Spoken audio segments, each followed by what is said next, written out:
Hello, everyone. Hey. And hi, Dylan. We're already live with you again. Um, this is the first of our session. I am Melinda from PsyCat, and I'm with the careers team. So this is the first of our sessions in terms of psychology professionals. We're doing a small series on what people can do in terms of with their careers when it comes to psychology and with their psychology qualifications. So today we are joined by Dylan, who's from Cognition Co. So I'm not going to say a lot about Dylan because he's here already with us and he can introduce himself. And I'd like to hear from him. We're quite excited to hear from you and how you started Cognition Co. and things like that. All right, Dylan. So I think I'll start over with you today. So I'd like for you to please just give us a short intro of yourself so that we can know who you are and what you studied and things like that. Sure. Hey, can you hear me all right? Is everything all right with the sound? Yes. Yeah. Perfect. Yeah, well, my name is Dylan Benyon. I'm the founder of Cognition Co, the South African Psychology Student Network. Yeah, I just wanted to say thanks for having me on your platform. I watched the one the other day with Kathy with the virtual career fair, and it was very, very exciting to see what's happening there, as well as the fact that she had mentioned that you know the softer sciences like sociology and psychology are things that are going to be important in the next couple of years in terms of careers. So I think that's excellent news. That's excellent news. Yeah. In terms of what I studied, well, yeah, it wasn't a direct route into psychology for me. I started off doing a BSc in environmental sciences, and Quite far from psych.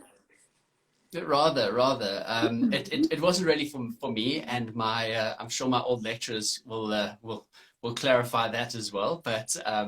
But that's fine. After I finished that, I decided that I wanted to study psychology. Well, actually, I was at NMU, and while I was there, I was like, I'll take some psychology modules to see what this is about, if it's any fun, you know. And I absolutely fell in love. So I then finished up there with my BSc, and I moved over to UNISA, and I did a BA psychology there, or BA in psychology. And then I decided that I'd at some point do an honors as well. So I moved up to an honors level and finished that up in 2017. I was actually overseas at the time when that happened. I finished up my honors while I was living and working in Hong Kong. Yeah, and that's basically my studies a little bit. Yeah, I actually don't have a master's, so I'm not a psychologist yet. But I am currently applying. This will be my third year applying for masters, and I have applied at UJ. So we'll see if they Well, hopefully we see you there. Hopefully they spot my application. But yeah, now it's selection season now, so we're jumping into that. So yeah.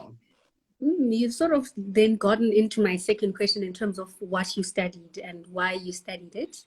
And I mean, I think for a lot of us, people who study psychology, you find that it's not a direct route, and it's not something that you go into knowing that you're going to study psychology. For a lot of people, you happen upon it, like if you're doing a BA or things like that. And it sounds like it happened the same way as you. But why did you choose to stick to psychology? Was it because you liked it, or did you think that maybe there could be other opportunities or things like that? I guess as like cliche as it is to say, like I kind of, once I started studying psych, I realized how desperately I wanted to help other people. And I mean, I'm pretty sure every single psychologist that's ever interviewed anywhere has said that, you know. But like, I mean that from the bottom of my heart, you know. I just wanted to use what I understood about the human mind to try and help people the best that I could, you know, make things less stressful. And I think that's one of the things that's happened with Cognition Co is that like I've tried to alleviate a lot of the stress out of the students' lives, you know. So even though I'm not a practicing psychologist, I believe that I'm still like attaining my goal of trying to help others, you know, and remove a bit of that stress. And so, speaking of Cognition Co, why did you decide to found Cognition Co, and what made you decide to create the platform? Ooh, how much time do you have here? No, take your time. Well, I mean, like in order to understand like why I created it, like it's important that I give a little bit of background as well. Like I came back to South Africa in 2018, specifically with the idea of applying for masters. And I'd heard beforehand, you know, from other students and studying around that, you know, it was difficult to get into masters. But I didn't really, like I was a bit naive, you know. I was like, I'm a good student, like I work hard, you know, like I've got the marks. And then unfortunately, like I got back to SA and I applied for masters, and I wasn't selected anywhere, and I was hit quite hard by that. You know, it's if anyone's watching this, they'll know that psychology is a difficult, you know, it's very Yes. competitive at a master's level, but it's not always something that's told to the students at a BA level. You know, like you said, a lot of people find themselves studying psychology because it's a cool major to have, and they enjoy the idea of it, and they think, okay, cool, I'll do a 3-year course and then I'll become a psychologist. And unfortunately, that isn't exactly how it works. So anyway, I didn't get in, and I struggled with a lot of depression afterwards. You know, after not getting selected, not really knowing what I was going to do with my life. And, you know, now I had a year before I could apply for masters again, which technically means a year and a half before I'd be studying again, and with no guarantee that I'd actually get in that next time. So, I kind of like sat back and I was like, I still want to help people, even though I don't have a registration now with the HPCSA. What can I do? And I was like, well, I've been through this process. Let me use my story to try and, you know, educate other students. And it was basically from that I decided that I needed some sort of initiative that was going to, you know, just spread information around a little bit. You know, I didn't really have too many goals of what I wanted to be, but I wanted to be more than just like a Facebook post about it. I felt like it deserved a bit more than just a status or like, you know, something like that. So I was like, I'm going to teach myself how to build a website and list everything I know about, you know, like psychology and studying psychology, and see if anyone is keen to like listen to it, you know, listen to what I have to say. And if it helps anyone, if it helps one person, then I've done my job, really. I've helped another person. So I did exactly that. I finished up, I didn't get selected in 2018. I was like, well, here we go. Let's create this platform and see if the students need it. And I think one of the most resounding things was that I created the platform, put it out on Facebook and Instagram. Like, I made profiles for it, and like it grew by like 1,000 people in like 2 days. Oh, wow. So I was shocked. Obviously, there was a need. Students wanted this information, and it wasn't being put out there by the universities. I mean, the universities do put it out there, but I wanted to create something that was, you know, like a one-stop shop for everything that you need psychology. You know, if you're in high school and you want to study psychology, you want to know more about it, the website has information at a high school level as like very broad, and you know, it doesn't really have too much jargon in it, but it explains what you got to do. You know, if you are a honors grad, you know, same thing, all the information is there. And if you're applying for masters, if you want to get into masters, there's like a plethora of information there as to what dates you can apply, what the interviews are like, you know, a whole bunch of stuff there. So yeah, I mean, that's kind of the story a little bit as to why I created it. I wanted there to be more support for people like me that don't necessarily get in first time and, you know, kind of struggle a bit. Thank you. And I mean, you do have a point there. I think as much as universities do give us information, there isn't a lot of people underestimate the competitiveness of it. You hear that, you know, it's competitive and things like that. And you're like, no, I'll be fine. I've been fine before. But, you know, it doesn't quite work like that. You know, as a person who's applying, you know, hundreds, and they choose like 12 or 15 or 20, you know, this is very, very competitive. And I can understand how one could feel a bit despondent after, you know, applying and not even getting selected, because it is incredibly difficult to get to that level. And I did have a look at your website and your Instagram pages and things like that. And I did see that, you know, you listed quite a lot in terms of selections are open now for Stellenbosch, selections are open for UJ, for this stream of psychology, which really does provide sort of like a one-stop shop for psychology, people who are interested in becoming psychologists or being within the industry of psychology, because really, I don't think that we know as much. I know, you know, as a psychologist, I didn't know a lot. I studied it, yes, but when I look back on it now, eons ago, I didn't know much. I was just studying and going on sort of the faith that kids have. But really, it is quite a, you know, it's a very difficult field to get into. And of course, there aren't a lot of psychologists. So it's quite difficult to also get people to sort of like, okay, what is it like, and things like that. And, you know, it can get a lot in terms of, you know, the support that you need and things like that. And of course, it's also very long.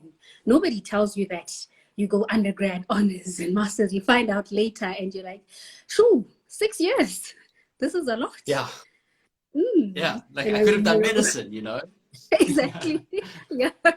But unfortunately, many of us are not so good in maths, so medicine is not an option. But I mean, it's Even it's a very, very, it's, there isn't enough known about it as much as the universities do tell people and they do let it be known. At the same time, because of the route, I suppose, because you go sort of to a more generalized degree like a BA or a BSc, and then you have to streamline it yourself, then one can get quite lost in terms of how do I do it, what do I need, and things like that.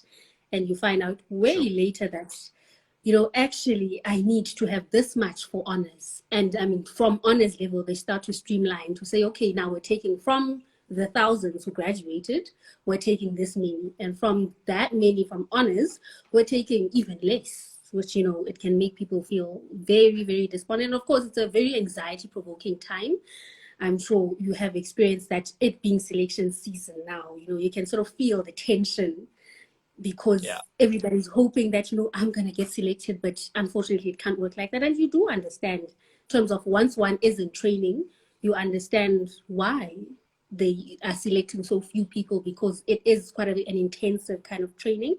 But at the same time, um, it is a pity that we can't get as many as we want, and we can't get, as many people as those who want to be in psychology. So how do you think that Cognition Co can be useful then to our students who are interested in psychology? Yeah, I think even just going back a little bit on what you had said there, like it's totally understandable why the universities can only take as many people as they do, at a master's level, and why it becomes so competitive then, because I mean there's only so many internship sites. I saw this question come up a little bit, and that's kind of why I'm addressing it. But there's only so many spaces available for interns at internship sites, and there's only that many supervisors as well. So it is, and like you said, like master's training is like insanely practical, and it's that practical training that creates you into the psychologist that's going to be able to work with other people's mental health.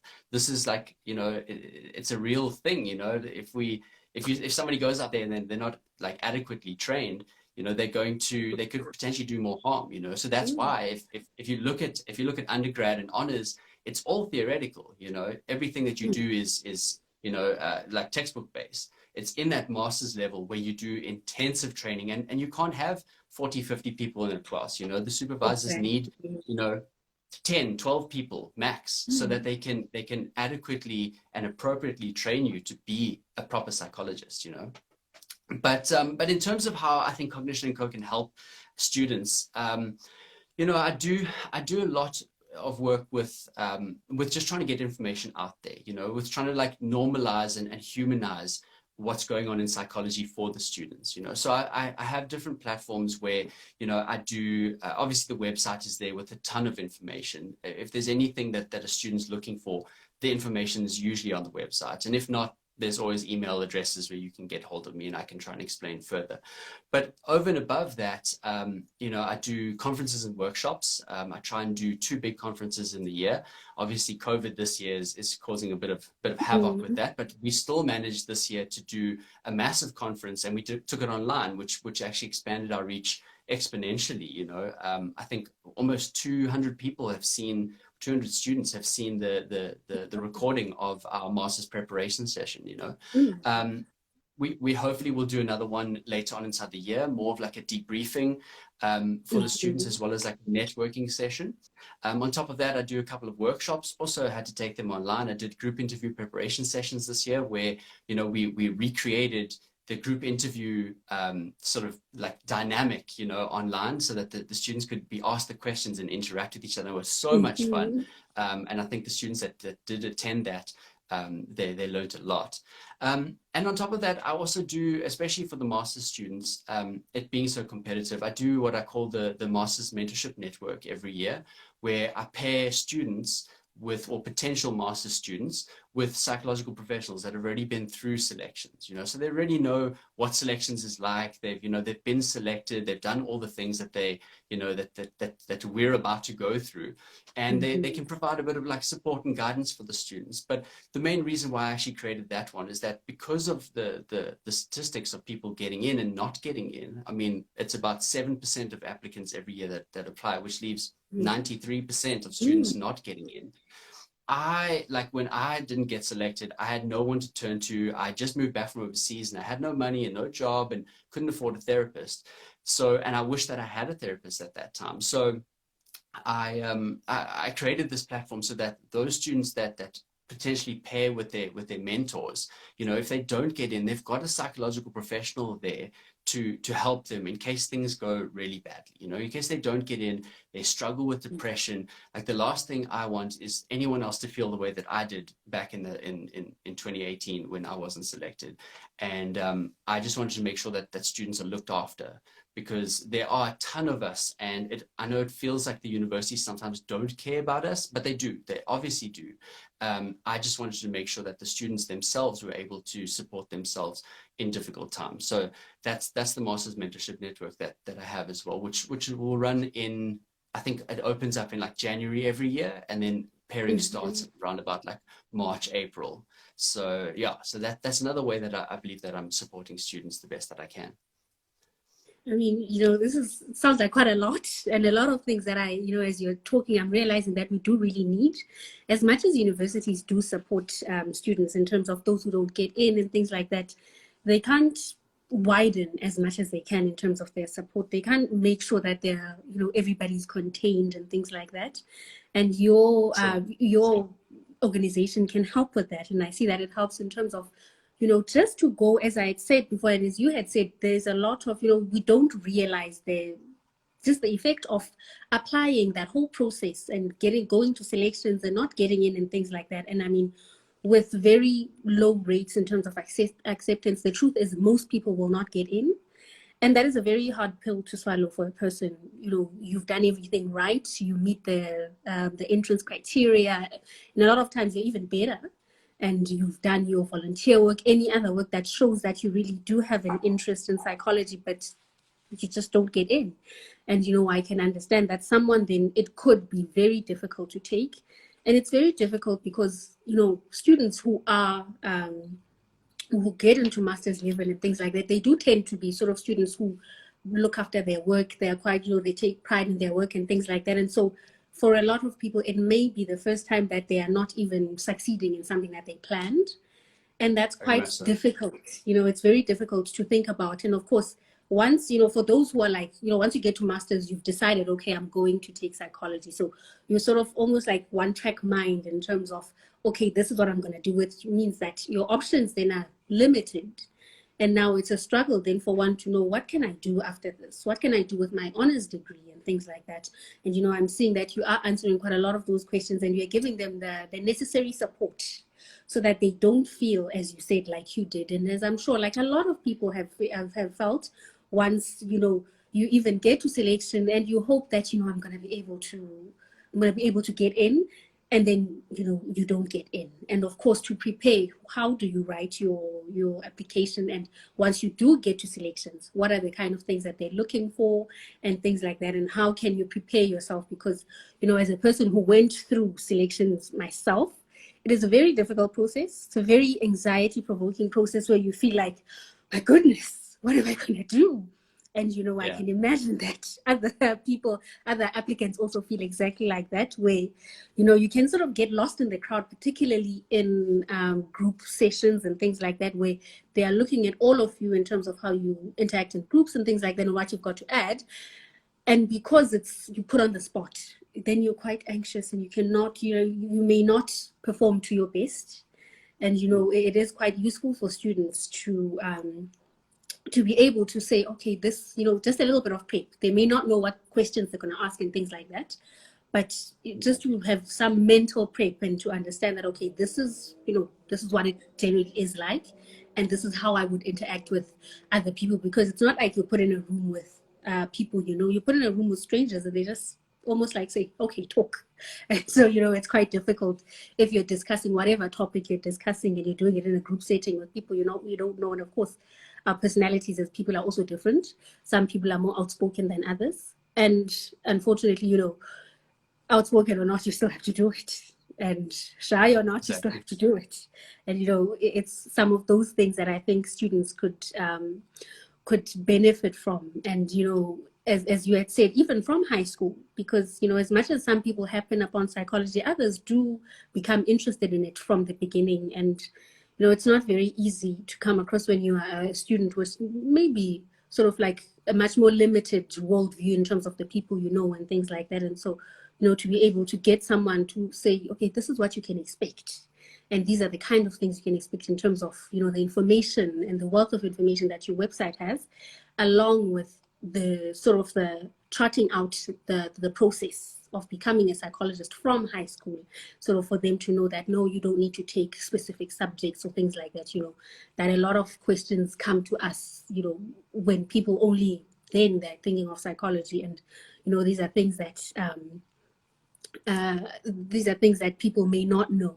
So I think now maybe it's time, because we're almost out of time. So maybe let's look at the questions, and I'll read through them so that you can hear them, and then so that we can answer them together. All right, let's go straight up, because I saw a number of questions before. And okay, now why am I losing? All right. There's one first from Esona. She is asking, why is it that they choose so little of postgrad numbers, yet a lot of undergrad intake? I think with that question, it's kind of like I answered earlier. It's limited and it's competitive due to the fact that we have limited sources for internships and community service and those sort of things for clinical side, but there are limited resources at that level. So it forces us to bring that down to the master's level, so it does kind of create this sort of like gates, that's put up in front of masters. I mean, I wish I could tell you why, like, they offer like hundreds of students undergrad and honors qualifications, and not maybe streamline it there. But I think that's outside of my sort of understanding of what's going on in the universities. I mean, like we said earlier, like psychology is a major. If you get to an honors level and you haven't done your research yet, unfortunately, that's kind of on you. Like the universities do provide the information, and my website provides the information. So like it's up to you to do that research. And to add to what you said, the training, as you had said before, is very intense. As you said, it's the first time you come upon practical training where you're now becoming a psychologist, so to speak. And so you do need one-on-one sessions a lot. There's a lot of one-on-one training. You have supervisors for all sorts of things. So because we do therapies, assessments, a number of things, you have a supervisor for each of those things that you do. And the truth is, I mean, universities don't have the resources to be training 50 people or 100 people. And you do have a point when you say, the universities do avail information in terms of, what is needed and things like that. And so it is also the responsibility is also with the student to then understand that, okay, this is what I'm interested in. You're seeing that, at second year level, at first year level, that, I could possibly want to study psych. Then, what you could do then is just look it up a little bit and to see what you could do,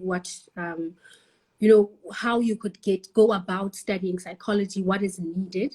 And I think, that is not something that the university can be expected to do. They're not, at that point in time, we are all older people. And so there is a little bit of responsibility expected from the student side as well, to sort of just to chart out a bit of a plan for themselves in terms of, okay, what can I do and what is expected of me and things like that. And, and universities, as you said, do provide that information, and they provide, they'll give you almost like a step-by-step in terms of how to become a psychologist, undergrad, so on and so on. And so, it is with the students. So now let's look at the second questions. Let me go up. There it is. So someone else is saying that, oh no, this question we've already answered now. Okay, someone is asking, the same person, she's quite chatty. Can one be employed only with a psychology degree? So yes, I believe so. I mean, I've only had a psychology degree and I've been employed a couple of times. I think what, and I saw this question come up a couple of times. A lot of people are looking for counseling jobs. They want psych specific jobs.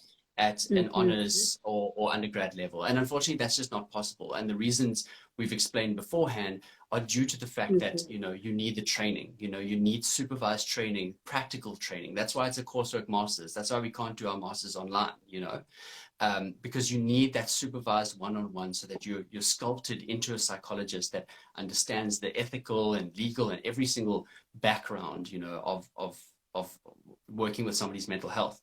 So, I mean, what I would suggest, a lot of students like come to me with this exact question, and it's difficult because I can't say, okay, you can do X, Y, and Z. But what I can say is that students need to think outside of the box a little bit while you're unable to register with the HPCSA. You know, while you don't have a registration, think outside of the box and use your psychological understanding to the best of your ability. So whether that's working, I mean, if you understand people, which is something that psychologists hopefully can do, you know, you have good social interaction, like you could go into any sort of field like marketing or sales. You know, if you're trying to sell somebody something, you should be able to sell ice to an Eskimo, you know, like I mean, because those are the skills that you kind of have adapted over time, and you learn how to apply those back. So that when you go to master's interviews or selections and they say, well, we see that you've, you know, been a car salesman. Yeah, but I sold like 400 cars because I understand people and I made sure that, you know, I was the best salesman that was there, you know. So I think a lot of times, like, and a lot of people are going to expect me here to say like, oh, go work in HR, but that's not like the number one jump too, you know, because you probably need to further yourself a little bit, maybe do some online courses or like learn a bit about bookkeeping or do something or other to boost your skills in that department. But what I'm saying is, like, I think students can definitely use their skills in psych adjacent sort of fields, you know, where they can apply their understanding to get more experience, real world experience with real human beings out there, and then bring that back to a master's or B psych level, and become a registered counselor, become a psychologist, but using where you've been, you know. I saw somebody ask a question there, what sort of jobs would you recommend? I mean, so I have an honors degree. Last year I worked as a psychology lecturer at a private university. So I did that for a year. I worked overseas with a BA, teaching English overseas. And I know that's not like something that everybody can do, but it certainly is an option for a lot of people, that you can definitely find stuff. There are definitely jobs out there. Thank you. So, you know, as you guys have heard, Dylan has charted out quite a number of options that people can do, and a number of things that people can do in terms of using their psychology qualification. And as he has said, to add on that, I would say that, you know, develop yourself. It's not just good for you just to become a psychologist. It's also, you know, it's good for you as a person. You're developing your skills, and any job really it's good for you because you're getting to interact with people. You're getting to know a lot more about yourself and a lot more about how people sometimes interact and things like that. And these are things that you don't necessarily learn in university. It's things that you learn once you're on the job. And all of these are quite helpful in terms of preparing you if you really are quite like, you know, you are set on, I want to become a psychologist. Human interaction is, you know, it provides a wealth of knowledge and a wealth of information in terms of how people operate and things like that. And all of this is very useful when you do ultimately become a psychologist, once you do get selected and you have to do training, because, you know, they don't do these selections in terms of interviews and group interviews and things like that. They do them to see, you know, will you be able to cope with the workload? Will you be able to do what we need you to do? Because ultimately, as you had said, it is a very big responsibility working with other people's mental health. And so we can't be producing psychologists who are not going to do what they need to do, because really it will probably do more harm than good. And so we need for people to make sure that they're developing themselves. And as I'd said, guys, you know, for me, there's nothing that you can't do for yourself in terms of developing yourself. And so, you know, it's very helpful for you then to think of, what can I do? And to think of it in terms of, I mean, in terms of, it's not just psychology, but many of the humanities qualifications. This is a difficult question where one wants to know, what can I do? We're not like sort of like your BCom accounting, for instance, where you're going to be like, okay, I'm going to do this, and then I'm going to become an accountant, or I'm going to do law, and then I'm going to become a lawyer. For us, it's a little bit more open, which is good and bad, I suppose. And so allow yourself, look at those options and just study them a little bit in terms of your interests. also keeping in mind, of course, that this is what you want to do, and, you know, seeing how you can get yourself to psychology if you want to do that. So we'll go on to the next question then. Dumelo is asking if does Cognition Co work strictly with psych students or other students, or are other students from humanities allowed? I mean, it's open to anybody. If the information is useful to anyone, then of course it's open.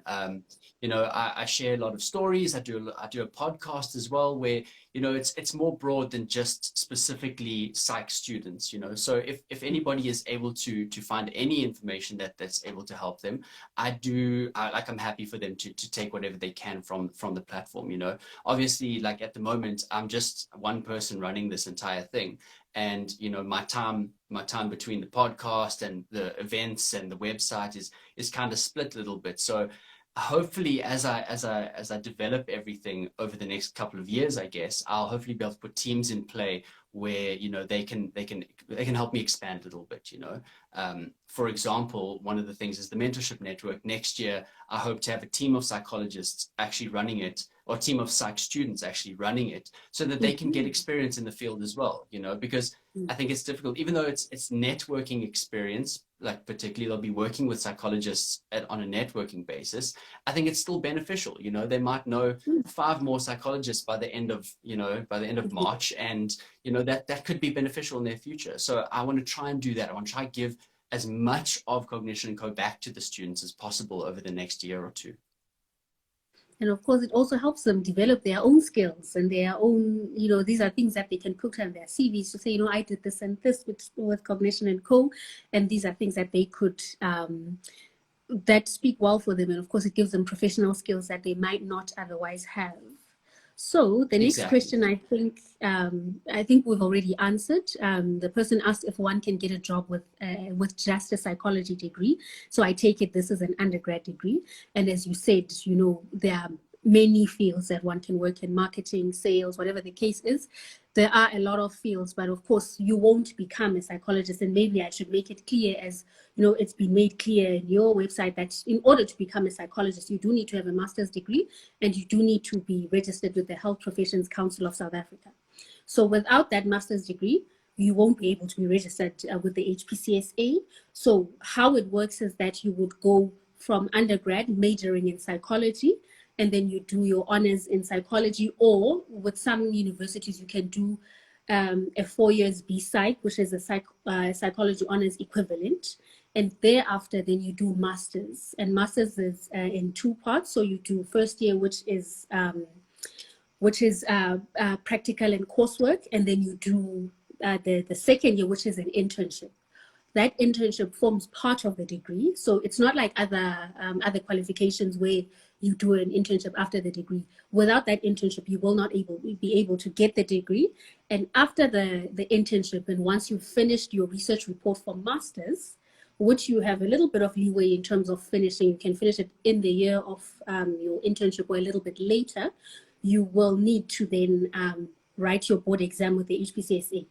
So now, without finishing your master's research report, you will not be able to apply for writing that board exam with the HPCSA. So you need to make sure that you finish that.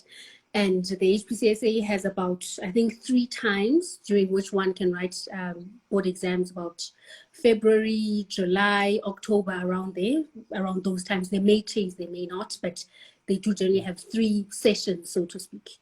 And this applies to across psychology professions. So be it a registered counselor, all the psychology registrations that we've got, which are about 5 here in South Africa.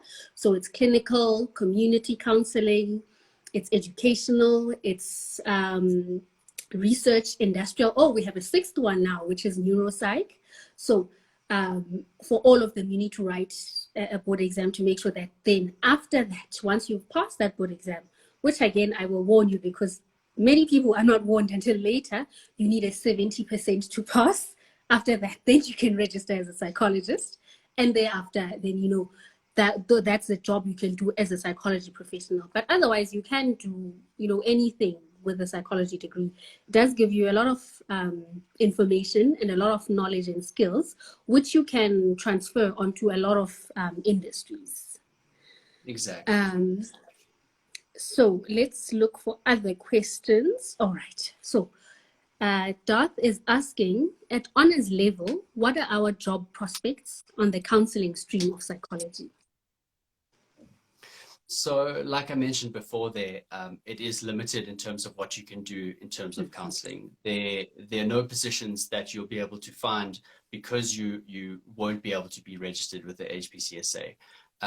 If you're talking about perhaps an honors level, if you're talking about a B Psych, then obviously there are positions available because you can become either a registered counselor or a psychometrist with a B Psych equivalent, or B Psych or B Psych equivalent. So it depends which route you've gone. You know, a lot of students, I think, don't know about the B Psych route, and therefore they don't know. And it's very limited. It's offered only at very few universities. I think UJ offers the psychometrics one at the moment, but they don't offer an RC one, the registered counselors one. And that's I think obviously both of those two qualifications are such nice stepping stones for students if they are wanting to go further with it, because they qualifications on their own.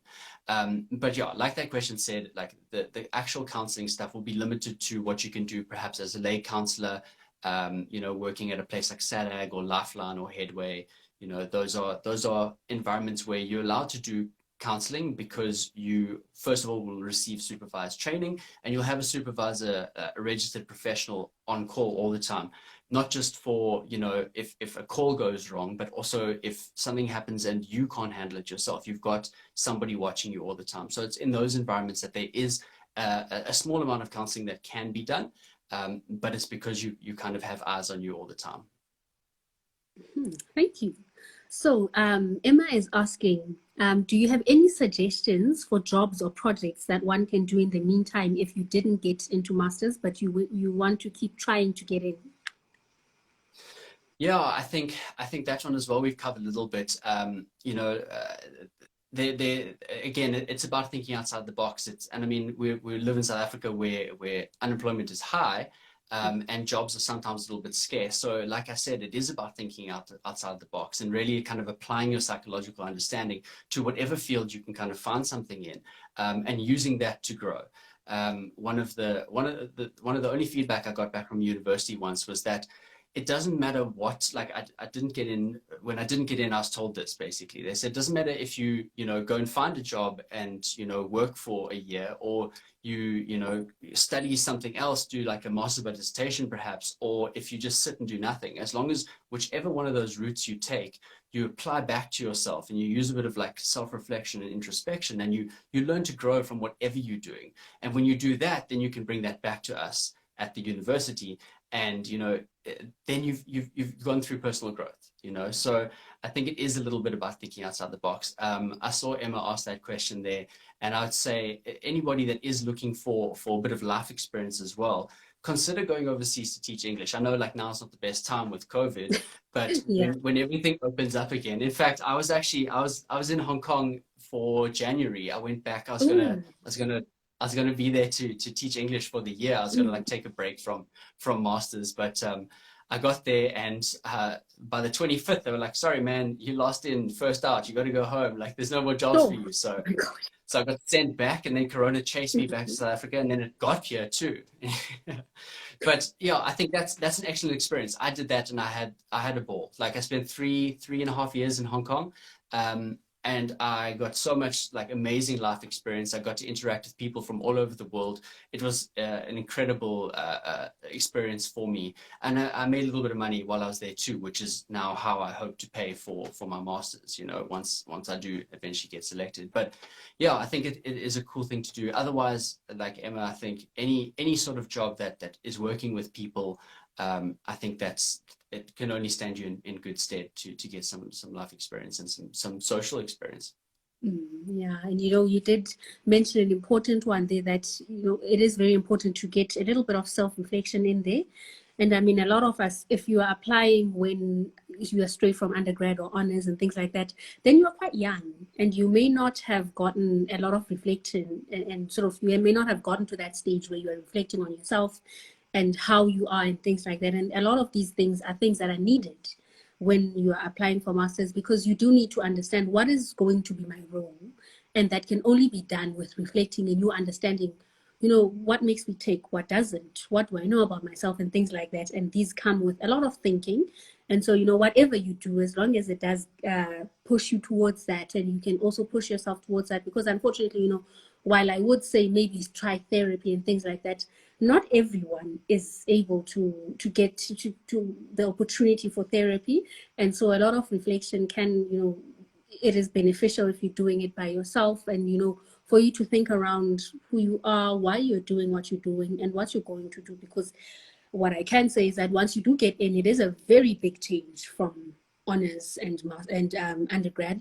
It's very demanding of your resources as a person, and not just now in an academic sense, but also in a personal sense, so to speak, because you're dealing with people, and real people come with real things that you have to hold on your own, and you have to be okay. So, it's a lot to have to think about. So now there's another question from Miss Ruth, I think. She's saying that I've been told by a friend who has done an MSc in psychology overseas that the HPCSA in South Africa does not consider MSc, only Master of Arts for registration as a psychologist. I think there's probably more to that question that we probably don't know. The CSA definitely does take MSCs. In fact, the title of the degree, whether it's an MA or MSc, doesn't really matter. It depends on which faculty it falls under. So at Sefako Magato Health Sciences University, that's an MSc because it falls under their science faculty. Whereas at other universities, it falls under humanities as part of arts. But I think what's actually being asked there is a little bit more about whether degrees that are done overseas can be brought back to South Africa. And I think that there's a couple of, it's difficult to determine which universities, like there's no list to say, this one, this one, this one, this one. But there are a couple of ways that you can determine if your overseas degree can be translated in South Africa. And I think the first thing to keep in mind is that a lot of universities overseas, their master's level is actually, again, an academic year. So a master's level in, say, Canada or United States, again, it's just a thesis. There's no practical training. So that's it. It's for that reason that in those countries, you actually need a doctorate. So a lot of people will go get an MSc or an MA from overseas, bring it back here, and HPCSA says, but you still have done no practical training. So we can't let you be a psychologist. So that's something to keep in mind. Basically, the way to kind of understand whether this is, and this is not perfect either, but if your degree overseas, looks the same way that our ones do, so it is a practical degree with an internship with supervision, so you're being watched all the time. If it's the same duration as our ones that we have here, and then again, at the end of it, if it allow you to register with their council. So if you're doing a degree at, the University of Alabama, and it allows you to register with APA, then it'll also be recognized in South Africa, like 90% of the time. I don't have an exact list, but if it doesn't allow you to register with their council, then it's probably not going to let you register here either. And it's probably due to the fact that it's maybe partly online, it might be, partly unsupervised, or there's no internship that goes with it, or no board exam that goes with it. So those are kind of some of the things to look for. So, I mean, you can obviously, if you go overseas and you get a degree from, New Jersey Institute of, Technology, and it allows you to register with APA as a psychologist, and you come back to South Africa, I'm 90% sure that, the HPCSA will consider that. And they'll obviously check as well to see that you've done the right modules and all those, pass your boards and your marks and stuff. But that's kind of like a very simplified way of how to tell whether an overseas degree will be translated to South Africa. Yeah, and to add to that, a lot of the time, once you are registered as a psychologist overseas or anything like that, you're not going to get almost like an automatic registration here. They do a lot of the time mostly require for you to write a board exam and things like that. So maybe these are also things, to keep in mind. And I would say, just as you said, to understand that as long as it doesn't have a practical component, then it means that the HPCSA may not consider it, because you do need that practical training, which at the master's level, because of the way that overseas degrees can sometimes be structured and their requirements for psychologists, chances are, you've only done the theoretical bits, which is just your dissertation and maybe some theory. So Marion is asking, how do you get into psychometrics if you've completed a psychology honors degree? So basically, if you've done a psych honors degree, as long as you've done the research, there's like a research aspect to it, like a statistical one. If you've done that one, then universities like UJ will then consider you for a B Psych equivalent. So I don't actually know 100% what the requirements are in terms of the modules that you've taken, but it's definitely a way that you can get into psychometrics by doing a B Psych equivalent. Stefan Ferreira, I think, is the guy in charge of the UJ psychometrics program, and I can share his details with anyone if they want to drop me an email. I can send his stuff that side. Please do. So now someone else is asking sort of an add-on to that one, which is now, what do they do when they need to become a registered counselor?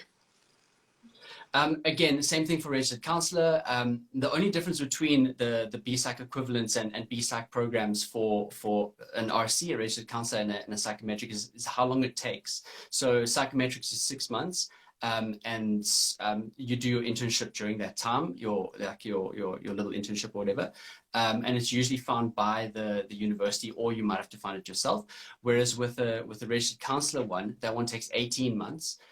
Because again, you have to fit in 720-hour like supervised practical as well. So you're basically doing like mini psychologist training there. You're doing like very solutions focused training, very Rogerian training, and I think there's a lot of good that comes out of those sort of things. But it does take a little bit longer.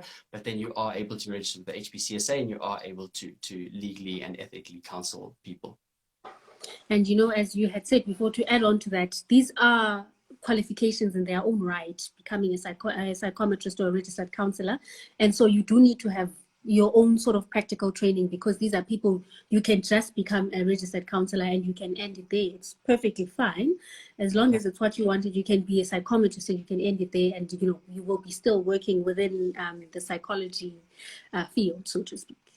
So now Longi Francis is asking, he's saying, I'm a psychological counselor in Namibia.